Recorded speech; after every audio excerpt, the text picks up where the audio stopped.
Πάτερ.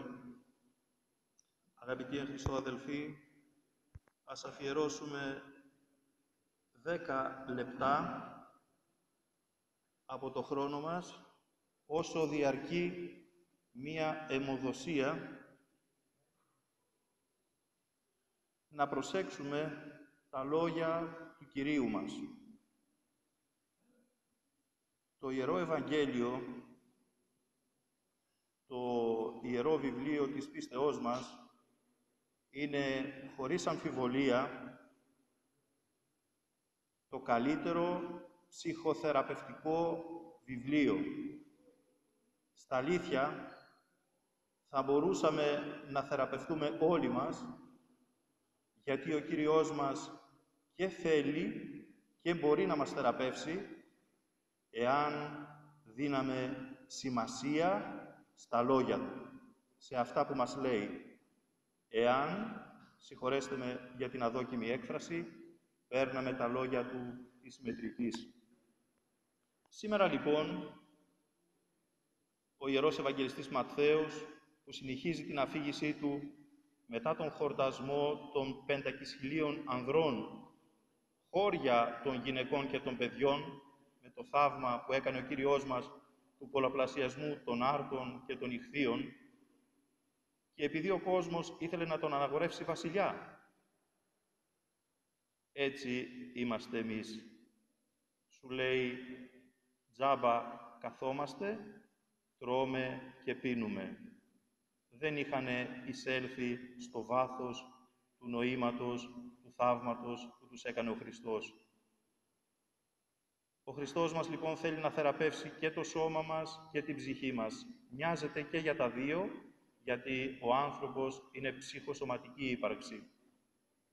Βλέποντας λοιπόν τον κόσμο να θέλει να τον αναγορεύσει βασιλιά, λέει στους μαθητές του να αποτραβηχτούν με το πλοιάριο, και αυτός, αφού πρώτα διέλυσε τον κόσμο, πήγε, λέει ο Ιερός Ευαγγελιστής, ανέβηκε στο βουνό για να προσευχηθεί. Και αν στα αλήθεια προσεύχεται ο Κύριος μας, που είναι Θεός, φανταστείτε τι ανάγκη για προσευχή έχουμε εμείς οι άνθρωποι, έχει η ψυχή μας, τέτοια που λένε οι Άγιοι μας, προσευχητέων δι' μάλλον ή αναπνευστέων. Είναι, λέει, στα αλήθεια πιο μεγάλη ανάγκη για τον άνθρωπο να προσεύχεται από ότι να αναπνέει. Ένα το κρατούμενο, ας το κρατήσουμε αυτό από το σημερινό Ευαγγέλιο, ότι ο Χριστός μας προσεύχεται. Πόσο μάλλον πρέπει να προσευχόμαστε εμείς.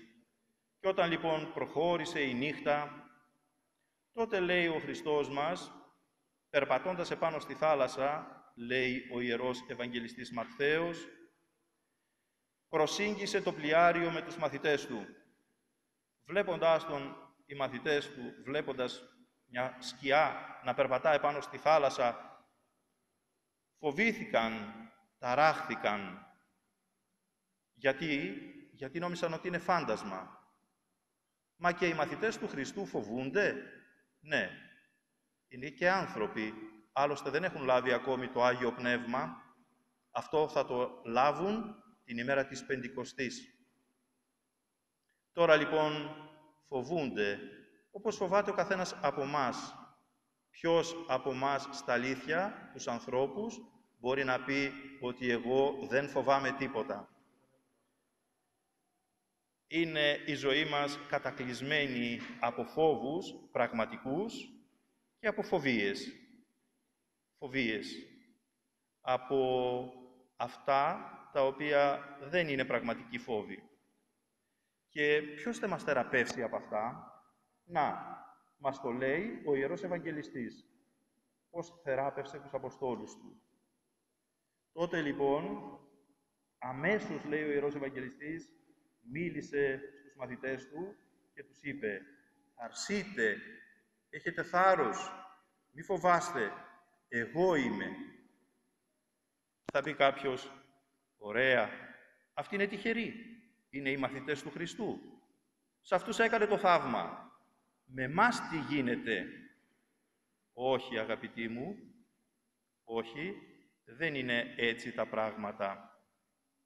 Το Ιερό Ευαγγέλιο δεν είναι απλά αφήγηση μιας ιστορίας, ενός γεγονότος ή κάποιων γεγονότων που έγιναν πριν από 2.000 χρόνια και εμείς το μόνο που κάνουμε είναι να τα ακούμε για να τα ξέρουμε. Όχι.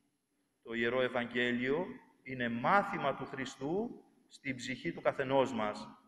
Είναι δηλαδή σαν να μας λέει ο Χριστός μας, «Είδες, ό,τι έκανα στους μαθητές μου, το κάνω και σε σένα, αρκεί να συνεργαστούμε μαζί Του, αρκεί να Τον ακολουθούμε, αρκεί να Τον πιστεύουμε». Λέει λοιπόν στους μαθητές Του, «Έχετε θάρρος, εγώ είμαι, μη φοβάστε». Να πως φεύγει και διαλύεται ο φόβος. Με τη σχέση μας, την αληθινή όμως, όχι την ψεύτικη, την τυπολατρική, την επιφανειακή, την υποκριτική, όχι με τέτοια θεατρινίστικα κόλπα, αλλά με την αληθινή σχέση μας με τον Χριστό.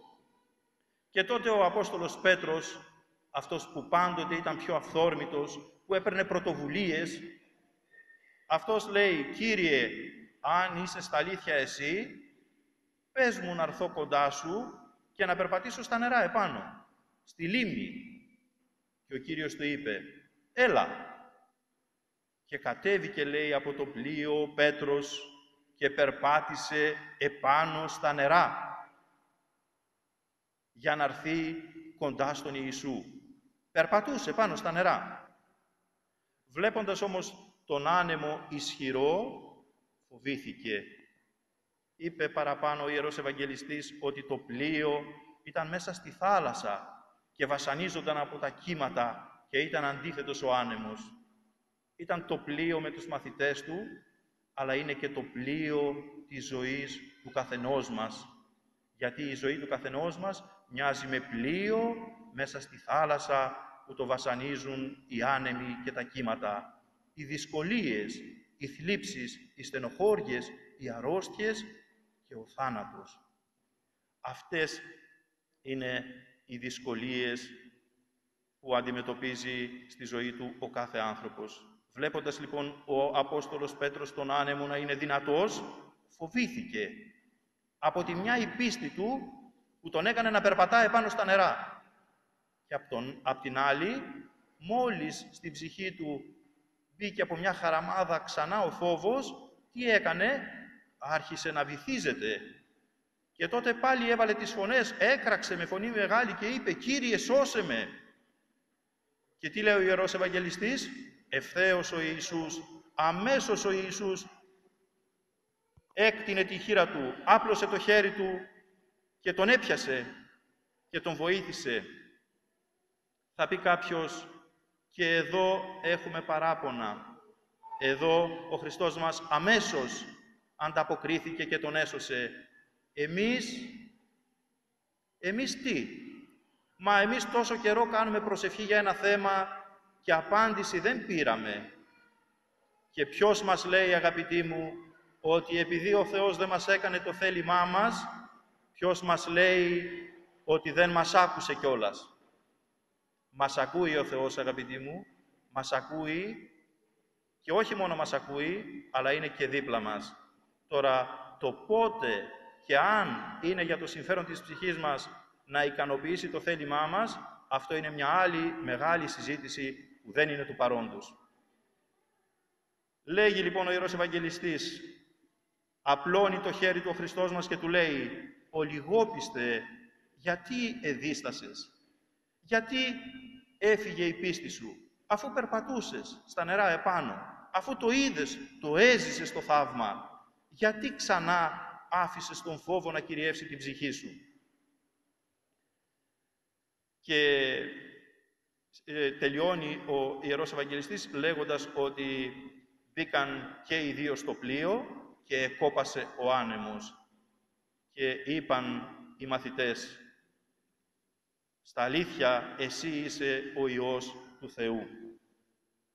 Να λοιπόν, αγαπητοί μου, πως ο Υιός του Θεού, ο αληθινός Θεός, ο Χριστός μας, ο Κύριος μας, μπορεί να θεραπεύσει και τις δικές μας φοβίες και τους δικούς μας φόβους και τις δικές μας ιστερίες και τις δικές μας χρήσεις του πανικού να ειρηνεύσει, να γαληνεύσει την ψυχή μας.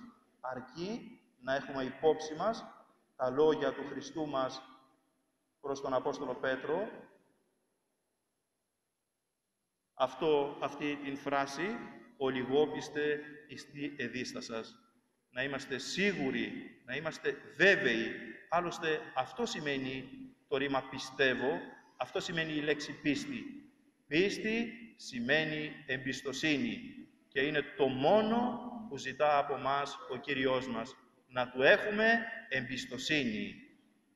Και σε ποιον έχουμε εμπιστοσύνη? Μόνον σε αυτούς που είμαστε σίγουροι για την αγάπη τους, ότι μας αγαπούν. Όταν ο Χριστός μας λέει «Με πιστεύεις», εννοεί «Πιστεύεις ότι εγώ σε αγαπώ, ότι εγώ ήρθα για να σε σώσω». Όταν λοιπόν τον πιστεύουμε ακράδαντα, τότε να είμαστε βέβαιοι ότι αυτός θα θεραπεύσει κάθε φόβο και κάθε φοβία και κάθε άλλο ψυχικό και σωματικό μας πάθος. Αμήν.